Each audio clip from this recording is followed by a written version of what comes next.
6 लड़कों की हवस को भगत कर मैं मरने वाली हो गई थी। जब 7वां लड़का अंदर आया तो होश उड़ गए, क्योंकि इसका तो मुझे मेरी मजबूरियों ने मार डाला था। मैं पीछे भी नहीं हट सकती थी। मुझे मेरे बाप की जिम्मेदारी दी गई थी जो मुझे ही पूरी करनी थी। अगर मैं ऐसा न कर पाती तो मेरी बहनें और मेरी माँ का दिल भी टूट जाता, और वो आखिरी उम्मीद की किरण भी जिसे मुझे मर कर भी निभाना ही था, जो मैं हर तरह की कोशिश के बावजूद भी नहीं कर पा रही थी। मेरा सोच सोच कर बुरा हाल था कि अब ये कैसे होगा। फिर एक दिन मुझे कुछ लड़कों ने रात गुजारने पर मेरी मतलूबा रकम मुझे देने की ऑफर की, जो मुझे किसी सूरत भी मंजूर ना थी, ना ही उसके अलावा कोई और हल था। आखिर मुझे करना पड़ा। खुद को मार कर मैंने अपनी बहनों को उनकी मंजिल तक पहुंचा दिया था। मेरे साथ जो भी हुआ इसकी खबर का दर्द मेरे अलावा कोई नहीं जानता था। मैंने खुद को मार दिया था, अपनों के ख्वाब और उम्मीदें टूटने से बचा ली थी। बस इस वक्त में ही बाकी नहीं बच्ची थी। इस तरह नोचा था उन लड़कों ने कि मैं आज भी दर्द महसूस करती हूँ, और मेरी नींदें तक हराम हो गई थी। लेकिन मर के भी कैसे जिया जाता है,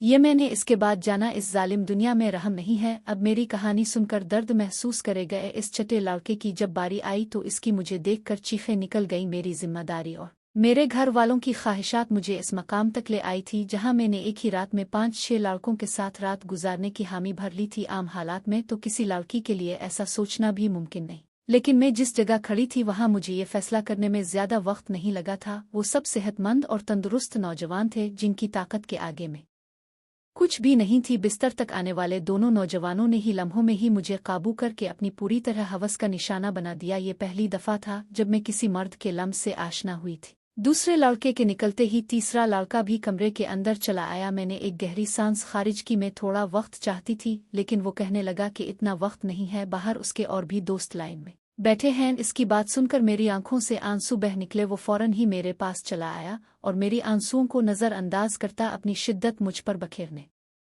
लगा। मेरे वजूद में बर्दाश्त की ताकत खत्म हो रही थी। मैं बार बार इसे खुद से दूर करने की कोशिश करती, लेकिन वो इतना ही मुझ पर हावी होने लगता। ऐसा लग रहा था जैसे इसे इस खेल में मजा आ रहा हो। मेरा धक्का देने पर भी वो पहले से ज्यादा जोश से मेरे करीब आया। इसलिए अब मैं इसे रोकने की गलती नहीं कर रही थी और खामोशी से खुद पर गुजरने वाली इस क़यामत को बर्दाश्त कर रही थी। 1 घंटे तक वो अपनी प्यास बुझाता रहा और जाते जाते इसने अपने दांतों के निशान मेरी गर्दन पर छोड़ दिए और कहने लगा कि अगर इसे दोबारा मौका मिला तो वो मेरे साथ जरूर वक्त गुजारेगा। उसके जाने के बाद मैंने एक निगाह अपने वजूद पर डाली तो मैं काम गई। जिस्म का कोई हिस्सा ऐसा नहीं था जहां निशान मौजूद न हो। तीसरा नौजवान ने तो हद से ज्यादा मुझे जख्मी कर दिया था। जगह जगह उसके दांतों के निशान थे। मजीद 2 लड़कों ने भी एक घंटा मुझे इसी तरह अपनी हवस का निशाना बनाए रखा। उन लोगों ने मुझ पर जरा भी रहम न किया, और आता भी क्यों। उन्होंने एक बड़ी रकम के बदले मेरी एक रात खरीदी थी। वो तो अपना हिस्सा वसूल कर रहे थे, और ये एक रात मेरी जिंदगी की सबसे तारीक रात बन गई थी। मेरा हाल ऐसा था कि मुझे कुछ होश नहीं आ रहा था। मैं खुद से करवट बदलने के काबिल भी नहीं रही थी। आहिस्ता आहिस्ता तकलीफ से मेरी आंखें बंद होने लगी थीं, और जब उन 5 लड़कों ने मुझे बताया कि उनका एक छठा दोस्त भी आ गया है, मुझ में इतनी हिम्मत भी बाकी नहीं बची थी कि मैं उन्हें इनकार कर पाती, मुज़ाहमत कर सकती। जैसे ही छठा लड़का कमरे में दाखिल हुआ और मेरे बिस्तर के करीब आया तो मुझे देखकर उसकी चीखें निकल गईं। वजह जानकर अब के भी रूंगटे खड़े हो जाएंगे। मेरा नाम इकरा था और मेरी उम्र सिर्फ 22 साल थी। मैंने ग्रेजुएशन कर रखी थी, लेकिन आज के दौर में ग्रेजुएशन कुछ भी नहीं होती। लोग मास्टर करके भी डिग्रियां हाथों में लिए सड़कों की धूल समेट रहे होते हैं। इस बात का सही तरीके से अंदाज़ा मुझे इस वक्त हुआ जब मैं नौकरी की तलाश के लिए निकली। हर कंपनी के आगे नौजवानों की एक बड़ी सी लाइन लगी होती जो अपनी बारी के मुंतजिर होते। ऐसे में मुझ जैसी लड़की की नौकरी कहाँ हो सकती थी, जिसके पास ना ही तजर्बा था ना ही कोई बड़ी डिग्री। मगर नौकरी ढूंढना मेरी अव्वलीन ज़रूरत बन चुकी थी, क्योंकि अब्बा के इंतकाल ने मेरी कमर तोड़ दी थी।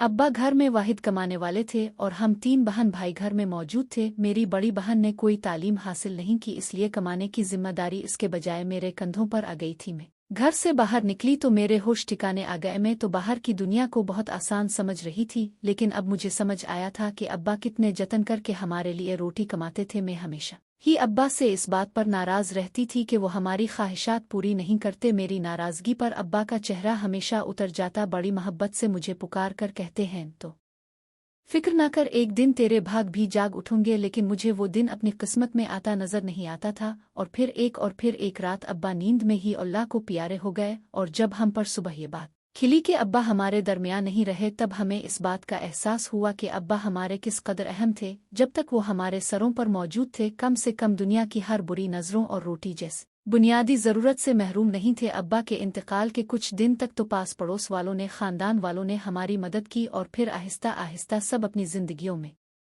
मशगूल हो गए। आज के दौर में कौन किसका पेट पाल सकता है। मजबूरना मुझे ही नौकरी की तलाश के लिए घर से निकलना पड़ा और मुझे समझ आ गया कि औरत के लिए बाहर की दुनिया किस कदर मुश्किल है। किसी कंपनी ने मुझे नौकरी नहीं दी थी। हर कंपनी के बाहर 1000 नौजवान पहले ही खड़े होते। मैंने स्कूलों का रुख किया तो ये देखकर मेरी हालत ख़राब हो गई कि आधे दिन से भी ज़्यादा काम करने के एवज सिर्फ 6000 मिल रहे थे, जिसमें घर के बिल ही अदा हो पाते। इसमें भी हर स्कूल वाले मुझसे मेरा तजर्बा पूछते और मेरा मन खाली रह जाता। बहुत तलाश करने के बावजूद भी कोई नौकरी ना मिली तो मेरी एक दोस्त के भाई के तवस्सुत से मुझे एक फूड मॉल में वेटर की नौकरी मिल गई। ये शहर के एक इलाके में बना हुआ पीर साहिब का हाउस, जहां पर वक्त ही मर्दों का बहुत रश रहता था। काला रंग का चुस्त था पेंट कोट मेरे हवाले कर दिया गया, जिस पर फूड मॉल का नाम लिखा हुआ था, और मुझे अगले दिन से ही नौकरी पर बिला लिया गया। इस नौकरी के बड़े अजीब अजीब से तकाजे थे जो मुझे पूरे करने थे। उन्हें एक मॉडर्न सी लड़की वेटर के नाम पर चाहिए थी, जिसके छोटे छोटे बाल कंधों पर फैले हुए हों और वो बहुत सारा मेकअप करके डाइनिंग हॉल में खड़ी हो। मैं यूनिफॉर्म अपने बैग में डालकर घर वापस लूट आई थी। मैं अभी तक फैसला नहीं कर पाई थी कि मुझे ये नौकरी करनी है या नहीं, क्योंकि ये मेरे लिए एक बहुत ही मुश्किल काम था। अब्बा की मौजूदगी में तो कभी बिला ज़रूरत घर से निकलने की नौबत भी पेश नहीं आई थी, और फूड मॉल में तो इतने सारे मर्दों के दरमियान इतना तंग सा लिबास पहनकर खड़ा होना मेरे लिए एक निहायत ही कठिन मरहला था। मगर भूख इंसान से सब कुछ करवा लेती है। मैं वहां से वापस घर आई तो मेरी माँ दरवाजे पर खड़ी परेशान मुझे देखकर उनकी आंखों में आंसू आने लगे। मैंने अम्मा से कहा कि इद्दत के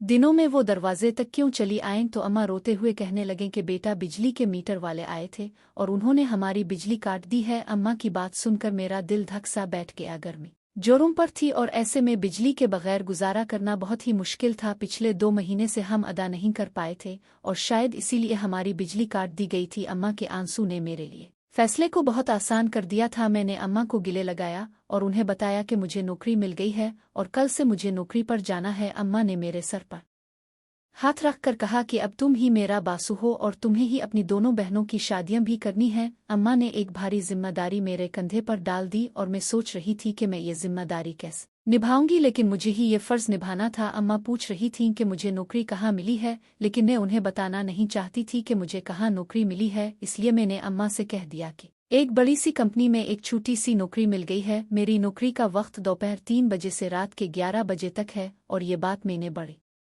मुश्किल से अम्मा को बताई थी। मेरी नौकरी का वक्त जानकर अम्मा हैरत से मेरी तरफ देखने लगे। ये कौन सी कंपनी है जहां दोपहर के 3 बजे बुलाया गया है? मैंने झूठ झूठ कह दिया कि एक मल्टी नेशनल कंपनी है जो 24 घंटे चलती है। इस वक्त हमें पैसों की इतनी ज़रूरत थी कि अम्मा ने मज़ीद सवालात करने के बजाय मुझे तरक्की की दुआ दी और अगली दोपहर 2 बजे ही फूड मॉल के लिए मैं रवाना हो गई। मुझे क्या खबर थी कि यहाँ से मेरी किस्मत मुझे कहाँ ले जाने वाली है। मैंने अपना यूनिफॉर्म फूड मॉल में आकर तब्दील किया। मैनेजर ने मुझे फूड मॉल के दरवाजे के करीब ही खड़ा कर दिया और कहने लगा कि आज तुम्हारा पहला दिन है, इसलिए तुम हर आते जाते को अदब से वेलकम करोगी। और साथ ही मुझे डांट कर कहा कि ये कैसे मुंह उठा करा गई हो, जाओ पहले मेकअप करो। मैनेजर की बात सुनकर मैं शर्मिंदा हो गई, क्योंकि मेरे पास मेकअप नहीं था। वहां मौजूद एक दूसरी लड़की से मेकअप से मेरी गहरी सुर्खी लगाई। वो बड़ी तेजी से मेरे चेहरे पर अपना हाथ चला रही थी, और उसके बाद जब मैंने आईने में खुद को देखा तो मैं हैरान रह गई। मुझे मालूम था कि मैं खूबसूरत हूँ और मेरा रंग भी साफ है, लेकिन थोड़े से मेकअप के बाद ही मैं पूरी तरह निखर गई थी। मैं खुद को आईने में देख रही थी जब वो लड़की कहने लगी कि ये लोग खूबसूरती देखकर ही तो यहाँ रखते हैं, वरना काम करने के तो बहुत से लोग मिल जाते हैं। जान गई थी ये नौकरी मुझे मेरी काबिलियत की वजह से नहीं बल्कि खूबसूरती की वजह से मिली थी। नौकरी का ये पहला दिन मेरे लिए बहुत ही भारी था। मैं 3 बजे से दरवाजे पर खड़ी आने जाने वाले मर्दों और औरतों को वेलकम कर रही थी। यहाँ औरतों की तादाद कम ही आती थी, ज्यादातर मर्द ही आ रहे थे। रात तक मेरे पैरों में बहुत ज्यादा दर्द हो चुका था और अभी मुझे वापस बसों के धक्के खाते हुए घर भी पहुंचना था। 12 बजे के करीब में घर पहुंची थी। अम्मा मेरे इंतजार में जाग रही थी। मैंने अम्मा के साथ बैठ कर खाना खाया और फौरन ही बिस्तर पर लेट गई। मुझे अब्बा की बहुत याद आ रही थी। अब्बा मेरे सबसे ज्यादा नखरे उठाया करते थे। मैं हमेशा ही उनसे किसी न किसी बात पर उठ जाती थी। पैरों की तकलीफ से तड़पते तड़पते कब मुझे नींद आ गई मुझे पता ही नहीं चला। अगले दिन मैं फिर दोपहर के 2 बजे घर से निकल गई। आज मुझे दरवाजे के पास खड़ा नहीं किया। गया बल्कि ऑर्डर लेने का काम दिया गया। ये काम मुझे थोड़ा आसान लगा और फिर कुछ ही देर में अंदाज़ा हो गया कि ये काम भी बिल्कुल भी आसान नहीं था। मैं जिसके पास भी ऑर्डर लेने के लिए जाती, अक्सर मर्द मुझे सर से पांव तक देखते और मुस्कुराते, बदले में मुझे भी मुस्कुराहट का तबादला करना पड़ता क्योंकि ये मेरी नौकरी का तकाजा था।